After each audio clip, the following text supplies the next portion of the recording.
Así que amigos, acabo de leer la noticia de que un séptimo combatiente histórico de la llamada Revolución Cubana ha fallecido en Cuba, ¿no? Este fallecimiento en línea, el séptimo, corre a partir del 11 de julio pasado, cuando masivamente se echaron a las calles en todas las provincias del país miles de jóvenes y de población en general pidiendo libertad, pidiendo patria y vida, etc. Este fallecimiento, el séptimo que se produce, acabo de leerlo aquí en ADN-Q, y dice que falleció el combatiente del régimen Pedro Gerardo Gutiérrez Santos, otra muerte que se adiciona a la lista de fallecimientos de militares que han ocurrido en las últimas semanas en Cuba. Gutiérrez Santos falleció en la mañana del domingo a la edad de 92 años y debido a un tromboembolismo pulmonar, según informó el vocero del castrismo, Granma. El fallecido integró la célula del movimiento 26 de julio en su natal Calabazar y fue dirigente sindical en la fábrica de tejidos de ese barrio habanero.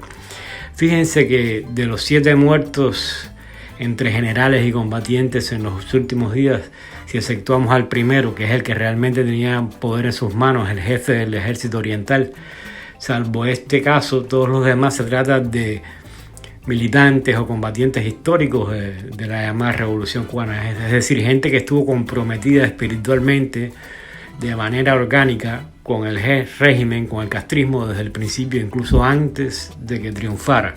De manera que aquí hay un componente que salta a la vista a medida que se van sucediendo los fallecimientos, y es decir, se trata de cuán involucrado está el espíritu revolucionario en estas muertes, ¿no? El espíritu castrista en estas muertes, que es el espíritu revolucionario a fin de cuentas, ¿no?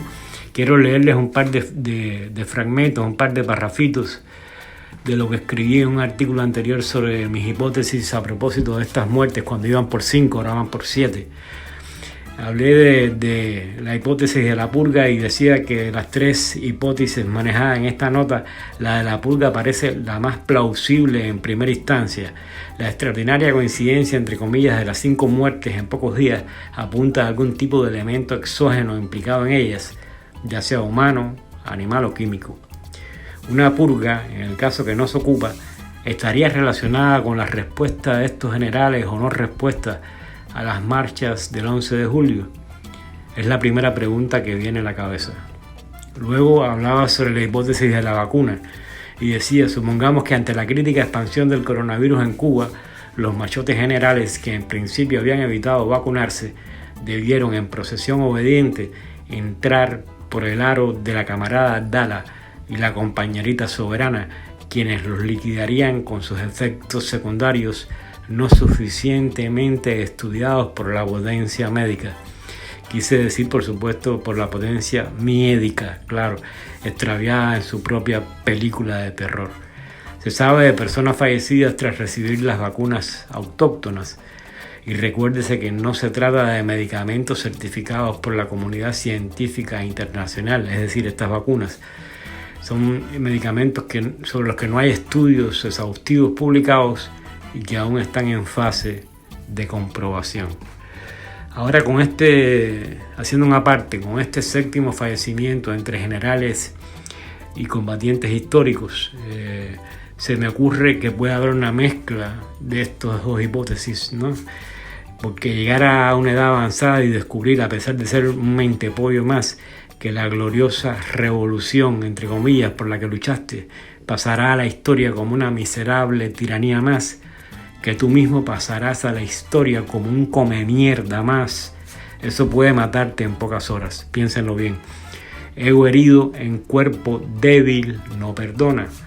Y si pasas primero por el camarada Abdala, como ya decía, o la compañerita Soberana, ni se diga.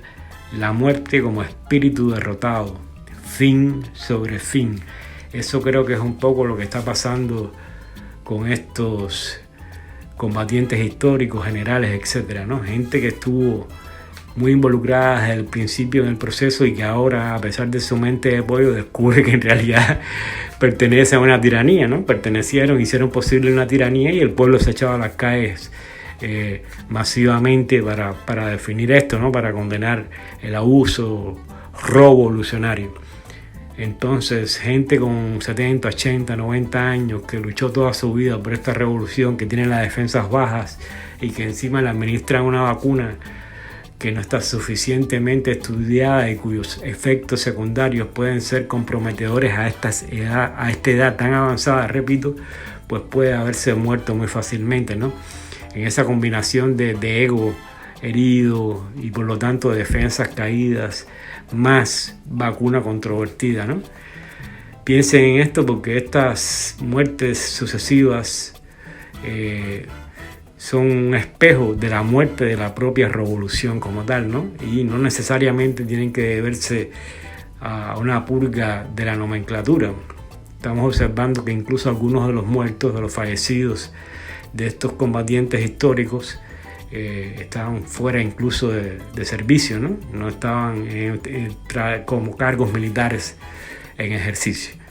Así que nada, amigos, los dejo con esta reflexión sobre la caída del espíritu revolucionario, sobre el fin de la revolución. Es decir, el fin de la revolución es el fin también de sus promotores, de quienes estuvieron desde el principio con ella. Muchas gracias.